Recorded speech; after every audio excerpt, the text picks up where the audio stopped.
Hello everyone, welcome to G centric. और पिछले lecture तक हम लोग नोडल एनालिसिस के तीनों टाइप या तीनों केस कहें बहुत अच्छे से देख चुके हैं। अगर वो आपको तीनों केस समझ में आ गए होंगे और मैंने जितनी बातें आपको बताई है टाइप 1, टाइप 2, टाइप 3 या फिर केस 1, केस 2, केस 3 जो लेना चाहें वो ले लीजिए।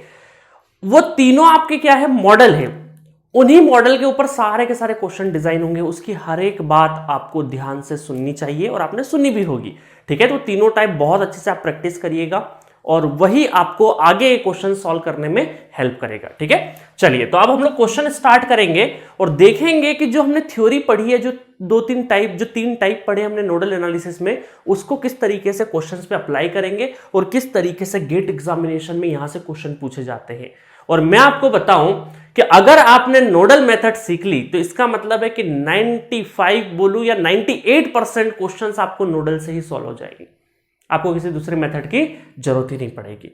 तो 95% एक बहुत बड़ा परसेंटेज होता है पूरे इंटायर नेटवर्क थ्योरी में। अगर नोडल बहुत अच्छे से आ गया तो आपके 95% प्रॉब्लम सॉल्व हो जाएंगे। आई बात समझ में? तो यहां पर आपको बहुत अच्छा फोकस रखना है। जब भी मैं क्वेश्चन दूं, क्वेश्चन वीडियो को पॉज करना है, खुद से ट्राई करना है। एक बार कटेगा, दूसरी बार कटेगा, तीसरी बार कटेगा, पांचवी बार, चौथी, छठी बार, सातवीं बार आपको ट्राई करते रहना है। जितना अच्छे से आप ट्राई करोगे शुरुआत में, देखिए जब हम लोग लर्निंग करते हैं, learning is the slow process, मैं हमेशा बोलता हूं। तो जब आप सीख रहे होते हैं ना, तब टाइम लीजिए, कोई दिक्कत नहीं है, क्योंकि वहां पर आपका असली डेवलपमेंट होगा। अगर आप गलत तरीके से सीख गए तो फिर वो हमेशा के लिए गलत तरीके से ही आप क्वेश्चन अटेम्प्ट करेंगे। तो मैं बोलूंगा आप आंसर के पीछे मत भागिए। कम से कम 2-3 स्टेप तक अगर आप जा रहे हैं राइट वे में या राइट पाथ पे, तो आपका अप्रोच अगर राइट है तो वही चाहिए। आंसर एक ना एक दिन निकल आएगा। ठीक है, चलिए वन बाय वन आपको क्वेश्चन सॉल्व करना है और अपनी गलतियों से सीखते जाना है। क्वेश्चन दर क्वेश्चन गलतियां तो होगी, एग्जाम के दिन भी एक आध दो गलती होगी, पर ठीक है, उसको जितना हम मिनिमाइज करके चलेंगे उतना अच्छा रहेगा। ठीक है, चलिए question number 104, find node voltages. ये बहुत ही प्यारा क्वेश्चन दे रखा है, आपसे बोला है नोड वोल्टेजेस बताइए। ठीक है, अब सबसे पहले हमने क्या सीखा कि आपका जो नोडल एनालिसिस था उसमें आपको आइडेंटिफाई करना, नोड्स को आइडेंटिफाई करना है। ठीक है, तो अगर हम लोग नोड को आइडेंटिफाई करें तो ये हमारा नोड नंबर 1, ये नोड नंबर 2 और ये भी नोड एक ही, क्योंकि एक ही पोटेंशियल है। इसका मतलब ये दोनों के दोनों क्या है, हमारे एक ही नोड बोल सकते हैं हम लोग, एक ही नोड बोल सकते हैं इन दोनों को। ठीक है, और ये हमारा एक नोड नंबर 3। फिर मैंने क्या बोला, एक नोड को आपको ग्राउंड पोटेंशियल एज्यूम करना, रेफरेंस लेना है। तो ये हमारा क्या रहा, रेफरेंस। ज्यादातर हम लोग रेफरेंस, बहुत सारे स्टूडेंट पूछेंगे सर रेफरेंस इसको ले ले तो क्या होगा, ले सकते हैं, बट बाय डिफॉल्ट रेफरेंस हम लोग हमेशा ही नीचे वाले को ही लेते हैं। ठीक है, तो रेफरेंस का मतलब है कि ग्राउंड का मतलब है कि 0 वोल्ट, ग्राउंड का मतलब है 0 वोल्ट पोटेंशियल। ठीक है, समझ में आया इतना? चलो, तो अगर इन दोनों नोड, अब क्या करें, नाम असाइन कर देते हैं, इनके नाम असाइन अगर कर दें हम लोग, तो इस नोड को बोल देंगे हम लोग V1 और इसको बोल देंगे V2 नोड। नाम रख दिए कुछ भी। हाँ, गेट एग्जामिनेशन में ऐसे क्वेश्चन नहीं पूछेगा आपसे, सिंपली ये पूछ सकता है कि ये नोड बताइए, कहीं करंट पूछ लेगा। अभी करेंगे हम लोग गेट के भी क्वेश्चन करेंगे, गेट के भी प्रॉब्लम सॉल्व करेंगे, बट पहले कॉन्सेप्ट सीख जाए। ठीक है, पहले हम लोग बहुत अच्छे से कॉन्सेप्ट सीख जाते हैं। ठीक है, चलिए तो अब क्या करें, हम लोगों ने क्या कर दिया, नाम भी असाइन कर लिए। अब सीधा सीधा हमें क्या करना है, हर एक नोड के ऊपर नोडल इक्वेशन लिखनी है और उसको सॉल्व करनी है। ठीक है, चलिए तो वन बाय वन हम लोग करेंगे। तो सबसे पहले हम स्टार्ट करते हैं सॉल्यूशन हमारा। तो यहां पर बहुत अच्छे से करूंगा, बहुत अच्छे तरीके से आपको बताऊंगा। नोडल एनालिसिस एट V1 के ऊपर अगर हम लोग नोडल अप्लाई करें तो बहुत अच्छा कलर ले लेते हैं हम लोग सॉल्व करने के लिए, ब्लू कलर ले लेते हैं। ठीक है, चलिए तो यहां पे हम लोगों को खड़े हो जाना है। मैंने क्या बताया था, जहां पर डायरेक्शन गिवन है करंट का, उसको इनकमिंग आउटगोइंग जैसा लेना है आपको, और बाकी जहां पर मेंशन नहीं है वहां पर जिस नोड का हम लोग नोडल एनालिसिस लिख रहे हैं वो क्या है, बॉस है, सुप्रीम है, वहीं से उसको ही हमें हायर पोटेंशियल एज्यूम करना है। ओरिजिनल में हायर होगा या नहीं होगा ये तो हमारा आंसर निकलने के बाद पता चलेगा, बट हमें इक्वेशन लिखते टाइम पर जिसका भी नोडल एनालिसिस लिख रहे हैं उसको हाई पोटेंशियल मानना है। ये बात बताई थी मैंने, चलो जल्दी से लिख देते हैं। तो इसका मतलब है कि यहां पर ये हो जाएगा V1 - 0 divided by 2 plus V1 - V2 divided by 4। ठीक है, V1 - 0 divided by 2, V1 - V2 divided by 4। और ये क्या है आपका इनकमिंग, ये सारे के सारे आउटगोइंग लिखे हमने, तो आउटगोइंग इक्वल टू इनकमिंग, क्योंकि अल्टीमेटली लिख क्या रहे हैं, केसीएल तो लिख रहे हैं, ठीक है। तो हम ये बोल सकते हैं कि ये 5 इधर हो जाएगा, ठीक है। यहाँ पे कई बार लोग स्टूडेंट गलती कर देते हैं, ये आ रहा है इनकमिंग है और ये बाकी सारी चीज हम क्या लिख रहे हैं आउटगोइंग की, तो इनकमिंग को इक्वल टू के उधर लिखना पड़ेगा, क्योंकि अल्टीमेटली नोडल में कर क्या रहे हैं हम लोग, इनकमिंग इक्वल टू आउटगोइंग लिख रहे हैं, ठीक है। चलिए अब इसको सॉल्व कर देंगे। इसको सॉल्व कर देखिए, शुरुआत में मैं बहुत प्रोसीजर वाइज बताऊंगा आपको चीजें, ताकि डायरेक्ट स्टेप नहीं लिखूं, क्योंकि बहुत सारे स्टूडेंट कई बार कंफ्यूज हो जाएंगे। इस वजह से शुरुआत में जब लर्निंग है आपका, तो मैं धीरे धीरे सारी चीज लिखूंगा। एलसीएम आ जाएगा कितना 4, ये हो जाएगा 2v1 plus v1 minus v2 equal to 5, ठीक है। और कुछ ऐसे स्टूडेंट होंगे सर क्या बोर कर रहे हैं आप धीरे धीरे, तो आप स्पीड भी बढ़ा सकते हैं, 1x 2x 3x है ना, 3x तो नहीं बोलूंगा, 2x या 2.5x पे भी आप चला के देख सकते हैं, ठीक है। चलिए बट मेरा काम है कि आपको बेसिक से सिखाना, छोटा से छोटा डाउट भी रह नहीं जाए आपका, ठीक है। चलिए तो यहाँ पे क्या हो जाएगा, 3v1 हो जाएगा माइनस v2, और नेटवर्क थ्योरी ऐसा सब्जेक्ट है जहां पे कैलकुलेशन मिस्टेक बहुत ज्यादा होती है, तो आपको कैलकुलेशन बहुत ध्यान से करना है। 3v1 माइनस v2 5 20, तो ये हो गई हमारी इक्वेशन नंबर 1, इक्वेशन नंबर 1 होगी, ठीक है। चलो इक्वेशन नंबर 1 हो गई। अब हम लोग इक्वेशन नंबर 2 की तरफ चलते हैं।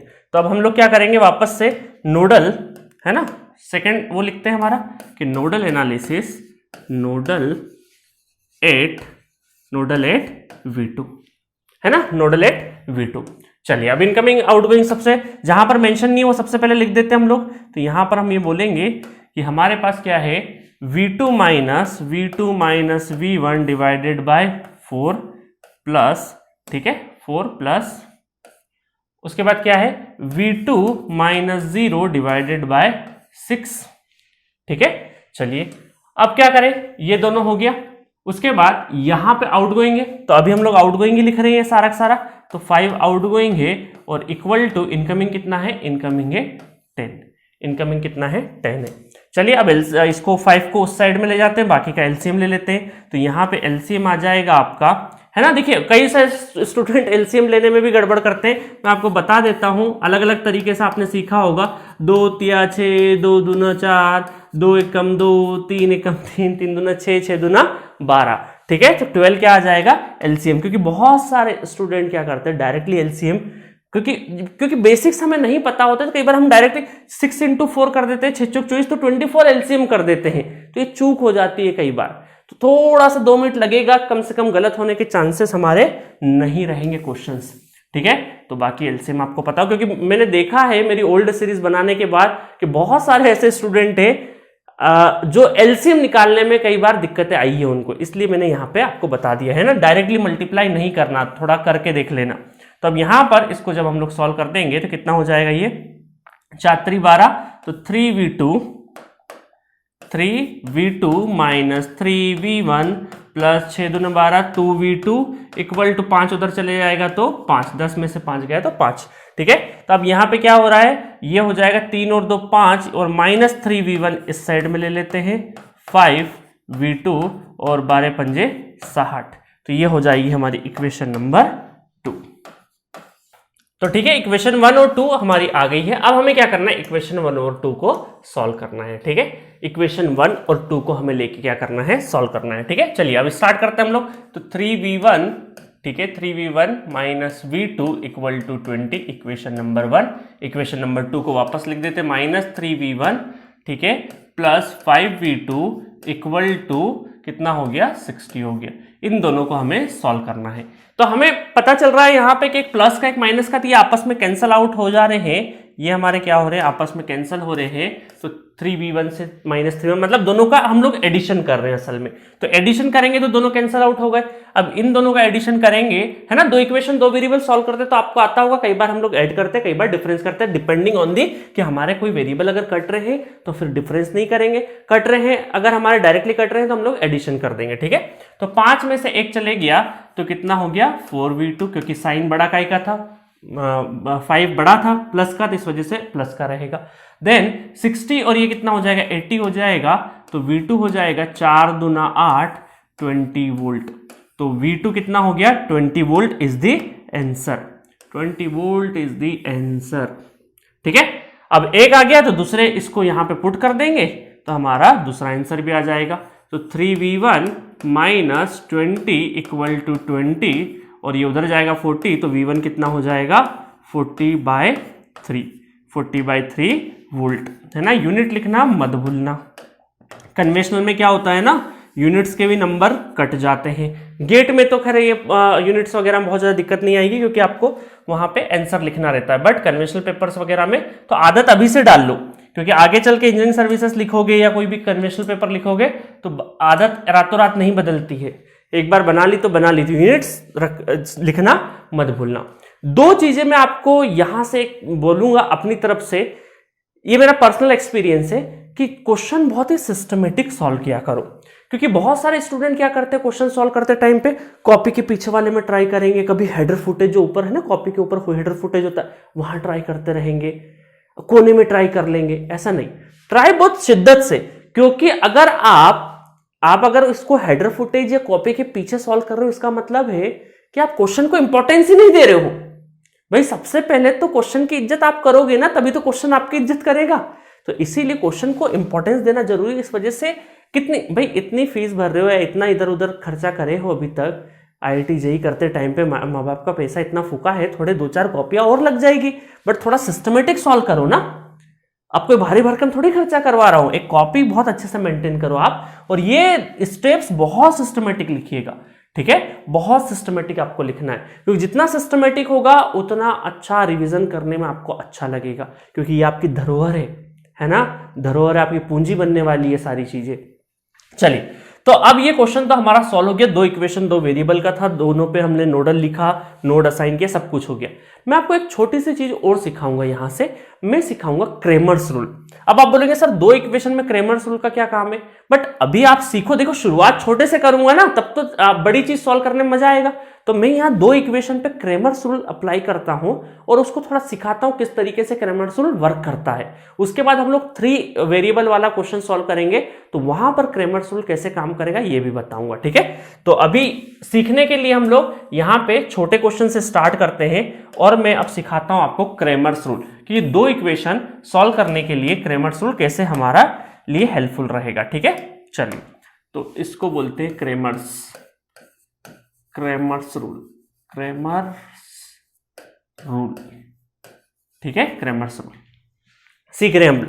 देखो क्रेमर्स रूल क्या काम आता है, क्रेमर्स रूल आपको ज्यादा वेरिएबल्स वगैरह वाले अगर आपकी इक्वेशंस होगी तो उसको सॉल्व करने के लिए हेल्पफुल रहता है। और गेट एग्जामिनेशन में कई, देखिए अब क्या है हमारे पास, ये जब हमारे पास ये कैलसी हुआ करता था ना, ये फिजिकल कैलसी हुआ करता था, इसमें 3 इक्वेशन 3 वेरिएबल आसानी से सॉल्व हो जाते थे, बट अब ये कैलसी अलाउ नहीं है, वर्चुअल कैलकुलेटर है, और वर्चुअल कैलकुलेटर में इक्वेशन सॉल्व नहीं कर सकते आप। जो गेट में वर्चुअल कैलकुलेटर, हाँ कन्वेंशनल पेपर में ये कैलकुलेटर मिलता है तो आप सॉल्व कर सकते हो, ठीक है, बट गेट एग्जामिनेशन की अगर मैं बात करूं तो वर्चुअल कैलकुलेटर में इक्वेशन सॉल्व करने का कोई भी टूल्स नहीं है। इस वजह से जब भी आपको देखे क्वेश्चंस, तो वैसे तो 2 वेरिएबल का आएगा तो वो तो आपको ऐसे ही सॉल्व करना है, 2 इक्वेशन 2 वेरिएबल बना दोगे, बट जब 3 इक्वेशन सॉल्व करने की बारी आएगी तब कई बार गड़बड़ हो सकती है। इस वजह से हम लोग क्रेमर्स रूल सीखते हैं। तो आपको कहां अप्लाई करना है क्रेमर्स रूल, सबसे पहले जहां पे 3 इक्वेशन अगर आपको सॉल्व करना है तो हमें क्रेमर्स रूल अप्लाई करना है। दूसरा चीज 2 इक्वेशन के लिए नहीं करना है, और गेट में 1% चांस है कि 3 वेरिएबल वाला क्वेश्चन आए, अदरवाइज आपको 2 वेरिएबल वाला ही दिया जाएगा। ठीक है, 3 वेरिएबल वाला, 3 इक्वेशन 3 वेरिएबल वाला क्वेश्चंस बहुत कम पूछे जाएंगे आपसे, क्योंकि उन्हें भी पता है कि फिजिकल कैलसी नहीं है, वर्चुअल कैलसी में कोई इक्वेशन सॉल्व नहीं हो सकती, तो टाइम किलिंग होगा। और मैंने ऑलरेडी बताया है कि गेट वाले लोग क्या चाहते हैं, they want analytical people, laborious लोग नहीं चाहिए, उनको एनालिटिकल माइंड वाले चाहिए, तो वो बहुत आपसे गधा हम वाली टाइप नहीं काम करवाएंगे। ठीक है, और दूसरा चीज है क्रेमर्स रूल हेल्पफुल एक जगह और रहेगा, आपके जब यूनिवर्सिटी एग्जाम में लिखोगे तो क्रेमर्स रूल से अगर सॉल्व करोगे तो अच्छा इंप्रेशन होता है, नंबर ज्यादा मिलता है। और प्लस इंजीनियरिंग सर्विसेज वगैरह में जब कन्वेंशनल पेपर लिखोगे तो वहां पर अगर 3 इक्वेशन 3 वेरिएबल का क्वेश्चन हो सकता है, उसको क्रेमर्स रूल से सॉल्व करोगे तो ज्यादा अच्छा नंबर मिलता है। ठीक है, चाहे आपके कन्वेंशनल पेपर में कैलसी अलाउ है, बट आपको वहां पे कन्वेंशनल में क्या करना है, पेज भरना है, अच्छा रिप्रेजेंटेशन होना चाहिए, क्योंकि वहां पर रिप्रेजेंटेशन का नंबर है, इस वजह से क्रेमर्स रूल वहां पे अप्लाई करिएगा। तो अभी मैं क्रेमर्स रूल बहुत ही 2 इक्वेशन के लिए बताऊंगा, फिर धीरे से 3 इक्वेशन के लिए भी हम लोग सॉल्व करेंगे, ताकि हम लोग की लर्निंग अचानक से झटका नहीं लगे हमें 3 इक्वेशन में, 3 वेरिएबल में। 2 इक्वेशन 2 वेरिएबल में हम लोग पहले सॉल्व करते हैं। तो आपको क्या करना है, क्रेमर्स रूल में इसको मैट्रिसेस फॉर्म में जमा लेना है, दोनों इक्वेशन। सपोज करो ये इक्वेशन हमारी 1 थी, ये 2 थी, ठीक है। तो इनको हम लोगों को मैट्रिसेस फॉर्म में जमा लेना है। अब देखो मैट्रिसेस फॉर्म में कैसा जमा लेंगे हम लोग, देखिएगा यहाँ पे, ये यहाँ पे क्या है, 3 कोफिशिएंट्स लिख रहे हैं हम लोग, इक्वेशन के कोफिशिएंट्स लिख रहे हैं, 3 -1 -3 और 5, ठीक है। और जो वेरिएबल्स है वो लिख लो, v1 और v2 वेरिएबल्स है, और इक्वल टू में जो थे वो लिख लेंगे, 20 और 60 हमारे इक्वल टू वाले थे, ये लिख लिया। ये मैट्रिसेस फॉर्म आपको वैसे भी लिखते आता है, मैथमेटिक्स से सीख चुके हो। अब देखिए क्रेमर्स रूल ये बोलता है कि जो v1 वोल्टेज होगा वो कहलाता है आपका del1 डिवाइडेड बाय del। क्या कहलाता है, del1 डिवाइडेड बाय del। और सिमिलरली अगर v2 आप निकालना चाहते हैं तो del2 डिवाइडेड बाय del। अब आप बोलेंगे सर ये del1 और del2 है क्या चीज, वो भी बता देता हूं मैं आपको, ठीक है। del1 और del2 है क्या चीज है ना। थोड़ा सा हम लोग इनको छोटा कर देते हैं पूरा का पूरा, इसको तो थोड़ा ज्यादा बड़ा दिख रहा है हमें, ठीक है। del1 और del क्या है ये बताता हूं। तो सबसे पहले डिनोमिनेटर की तरफ चलते हैं, क्योंकि दोनों में कॉमन है तो वो चीज सबसे पहले स्पष्ट करता हूं मैं आपको कि जो del है ना, del ये आपका क्या है, डिटर्मिनेंट। ये जो ओरिजिनल मैट्रिक्स है इसका क्या है, डिटर्मिनेंट। ये del क्या है, दोनों ही डिटर्मिनेंट है, बट del1 और del2 क्या है अभी मैं बताता हूं थोड़ी देर से।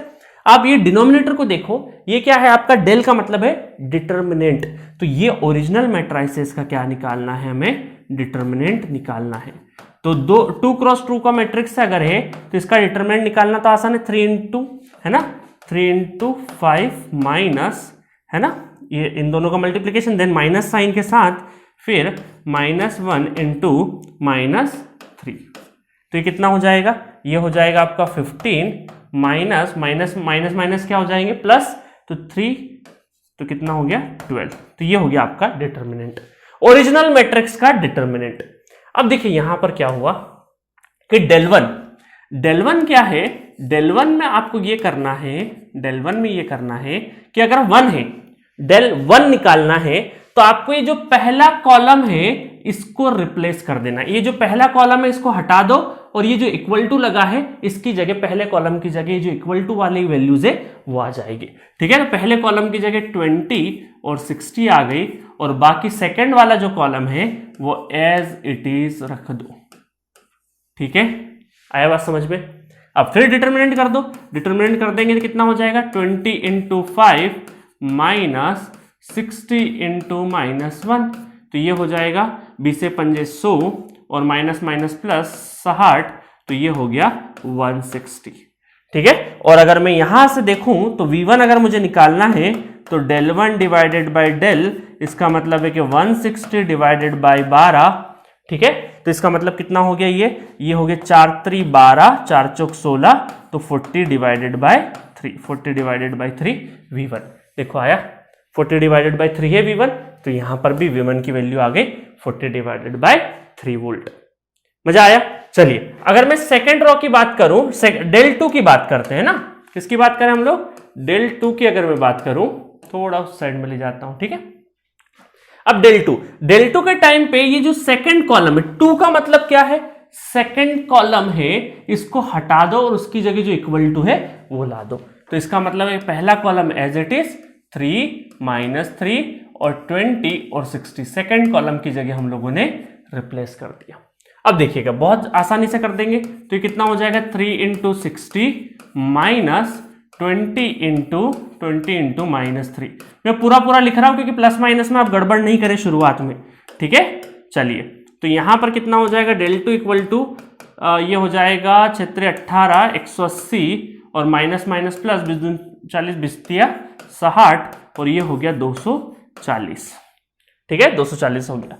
अब देन अगर हम लोगों को v2 निकालना है तो v2 क्या हो जाएगा, del2 डिवाइडेड बाय del, तो ये हो गया 240 डिवाइडेड बाय कितना है हमारा 12 है ना, डेल कितना है 12, तो कितना हो गया 12 दूना 24 20, तो ये हो गया V2 इक्वल टू 20 वोल्ट। देखिए हम लोगों ने जो V2 निकाला था वो भी क्या है हमारा, V2 कितना है 20 वोल्ट है। आया मजा आपको? क्रेमर्स रूल सीखा आपने यहां से किस तरीके से वर्क करता है। पहले मैट्रिसेस फॉर्म में लिख लो, V1 V2, अगर V3 होगा तो डेल 3 डिवाइडेड बाय डेल होगा। डेल क्या है हमारा, ओरिजिनल मैट्रिक्स का डिटर्मिनेंट, और डेल 1 और डेल 2 क्या करना है, जो भी आपका ये 1 2 3 है, 1 सपोज करिए 1 है तो 1 मतलब पहला कॉलम रिप्लेस कर दो इक्वल टू वाली वैल्यू से, और देन उसका डिटर्मिनेंट निकाल लो, और 2 क्रॉस 2 का डिटर्मिनेंट आपको निकालते आता है। हाँ, 3 क्रॉस 3 के डिटर्मिनेंट में थोड़ी सी दिक्कत आती है, जिनने मैथमेटिक्स पढ़ रखा होगा उनको दिक्कत नहीं है, क्योंकि सर ने सिखाया है 3 क्रॉस 3 का डिटर्मिनेंट कैसे निकालना है शॉर्टकट तरीके से, ठीक है। बाकी ये पूरा क्वेश्चन हम लोगों ने एक सैंपल क्वेश्चन किया, जिससे बहुत 2 इक्वेशन 2 वेरिएबल क्वेश्चन तो बहुत आसानी से सॉल्व कर लिया, बट एडिशनली आज हमने एक नई चीज सीखी। बहुत सारे आई एम श्योर बहुत सारे स्टूडेंट को क्रेमर्स रूल आज पहली बार पल्ले पड़ा होगा, कुछ लोग जानते होंगे पहले से, बट ज्यादातर स्टूडेंट आज थोड़ा सा सीखे होंगे। बट इसको जब मैं 3 इक्वेशन 3 वेरिएबल में अप्लाई करूंगा तब और भी मजा आएगा आपको, ठीक है। तो चलिए नेक्स्ट क्वेश्चन की तरफ बढ़ते हैं। सो चलिए नेक्स्ट क्वेश्चन देखते हैं, क्वेश्चन नंबर 105। इसमें क्या दे रखा है, फाइंड नोड वोल्टेजेस। इस क्वेश्चन में भी आपको नोड वोल्टेजेस निकालना है। तो सबसे पहला प्रोसेस क्या करना है आपको, कि इस सर्किट में आपको नोड आइडेंटिफाई करना है, ठीक है। तो देखिए आइडेंटिफाई नोड कर देंगे हम लोग, तो हमें पता है कि एक नोड ये हो जाएगा और ये भी एक नोड। अब देखिए बहुत सारे स्टूडेंट कई बार गलती कर देते हैं, इनको अलग अलग नोड मान लेते हैं, बट ये दोनों के बीच में कोई एलिमेंट है क्या, नहीं है।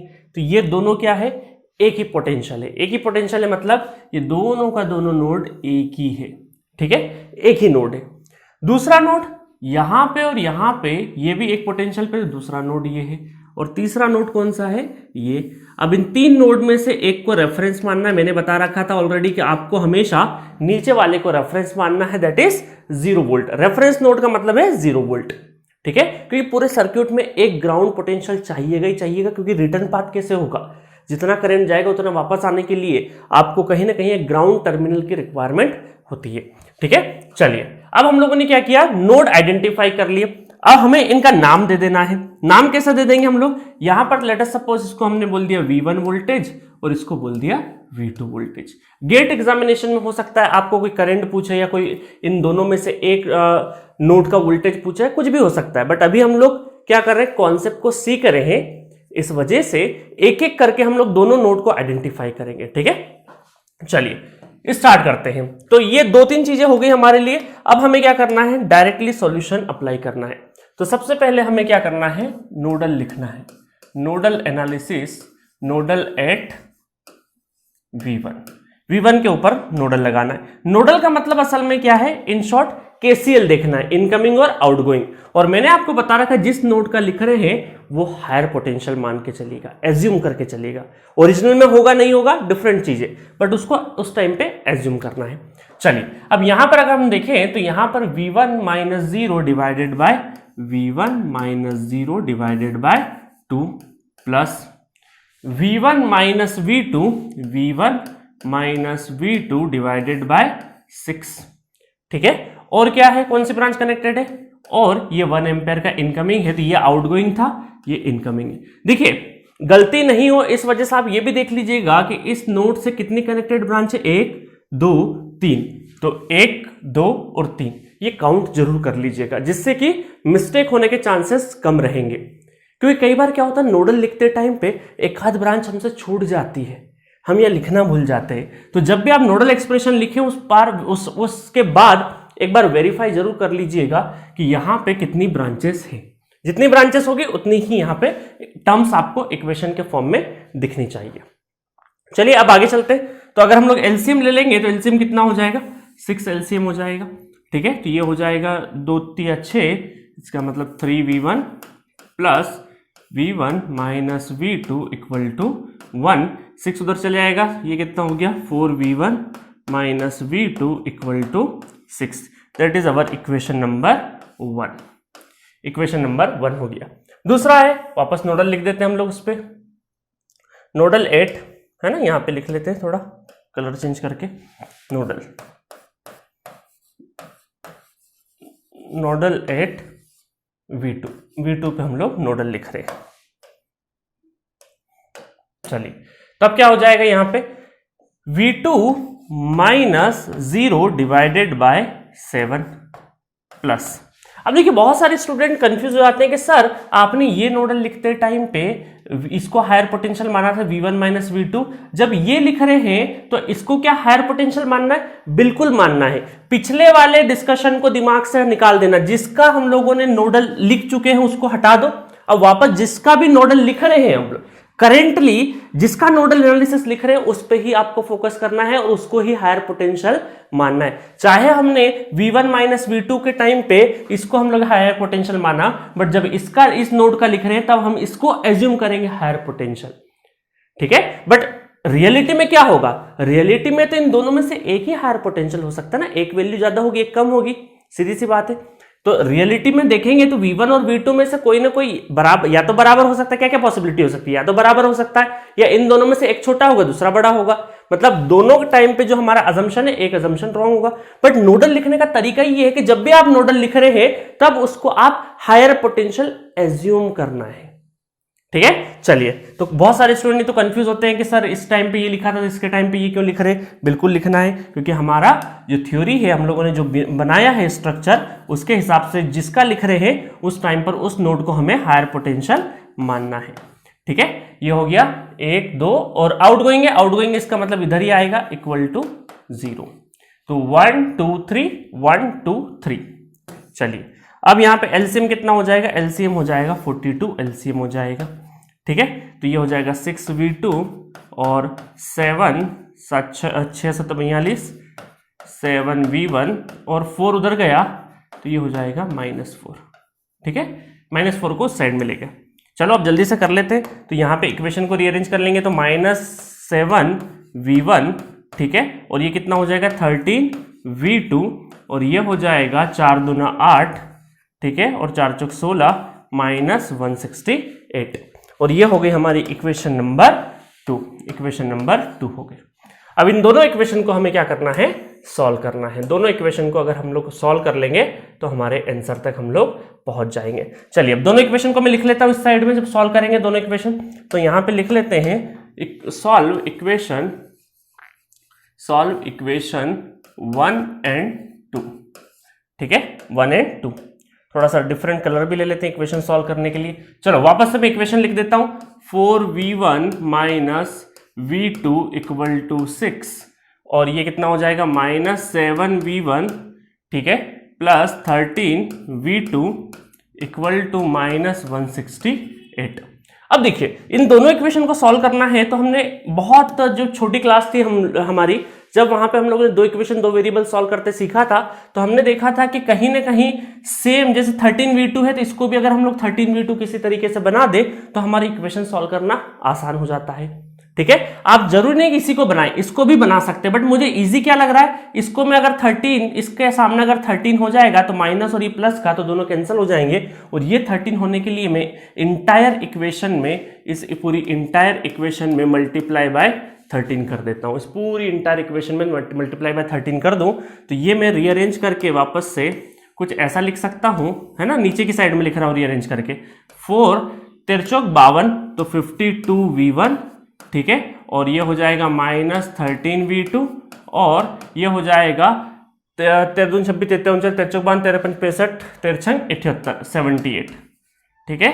अब इसको हम लोग सॉल्व कर लेंगे। अब देखिए इसको सॉल्व करना आसान हो जाएगा आपके लिए। इसको सॉल्व करने के लिए ये 13 और ये 13 कैंसिल हो गए, है ना, एडिशन कर रहे हैं तो यहां पर एडिशन है, इसका मतलब ये माइनस का है तो 52 में से 7 चले जाएगा तो कितना बचेगा 45V1 और यहां पे 68 चले जाएगा तो 100, 78 10 और चले जाएगा तो कितना हो जाएगा -90 हो जाएगा, क्योंकि साइन बड़ा है तो V1 कितना हो जाएगा 45 दूना 90 -2 वोल्ट इज द आंसर। मजा आया? क्योंकि देखिए मेरी ओल्ड सीरीज में ये सेम क्वेश्चन मैंने करवाया था और कई सारे स्टूडेंट ये दो इक्वेशन सॉल्व नहीं कर पाए थे। मुझे बहुत सारे कमेंट आए कि सर ये सॉल्व नहीं हो रहा है, सॉल्व नहीं हो रहा है, इसलिए मैंने इस बार ये इक्वेशन सॉल्व करके आपको दे दी है, ठीक है, आप में से बहुत सारे लोग कर लिए थे सॉल्व, बट बहुत सारे स्टूडेंट ये दो इक्वेशन दो वेरिएबल कैसे सॉल्व करना है इसमें कई बार गच्चा खा जाते हैं। चलिए, तो V1 इक्वल टू कितना आया, -2 वोल्ट आ गया। अब V1 आ गया तो अब हमें क्या करना है, V2 निकाल लेना है। तो V2 किससे निकालेंगे, अब बहुत सारे लोग गलती करते हैं V2 निकालते टाइम पे कि ये ओरिजिनल इक्वेशन में रख देते हैं। नहीं, आपको ये जो दो इक्वेशन सॉल्व करें इन्हीं दोनों में से किसी एक में रखना है। 13 मल्टीप्लाई करने के पहले वाली जो इक्वेशन है उसको यूज नहीं करना है ना, ये गलती हो जाती है। नहीं तो आप इन दोनों जो भी दो इक्वेशन सॉल्व करी है उसमें वैल्यू रखना है। तो किसी में भी रख दीजिए, सपोज करिए मैं फर्स्ट वाले में रख दूं तो -7 × -2 प्लस 13 V2 इक्वल टू -168। तो ये कितना, 7 दूनी 14, 14 प्लस का उस साइड में चले जाएगा 13 V2 और -168, यहाँ पॉजिटिव उधर जाएगा तो निगेटिव, माइनस कितना हो जाएगा 14, ठीक है। और V2 इक्वल टू कितना हो जाएगा, ये हो जाएगा 8 4 12 का 2, हंसिला 1 7 8, और ये हो जाएगा 182 माइनस का डिवाइडेड बाय 13, ठीक है। तो 182 डिवाइडेड बाय 13 कर देंगे तो कितना हो जाएगा 14 -14 volt, -14 volt is the answer. तो V2 कितना हो गया, ये हो गया -14 वोल्ट, ठीक है। तो चलिए, ये हो गया आपका V2 और V1 ऑलरेडी हम लोग निकाल चुके हैं। तो इस तरीके से हम लोगों ने बहुत ही सिंपल तरीके से V1 और V2 निकाल लिया।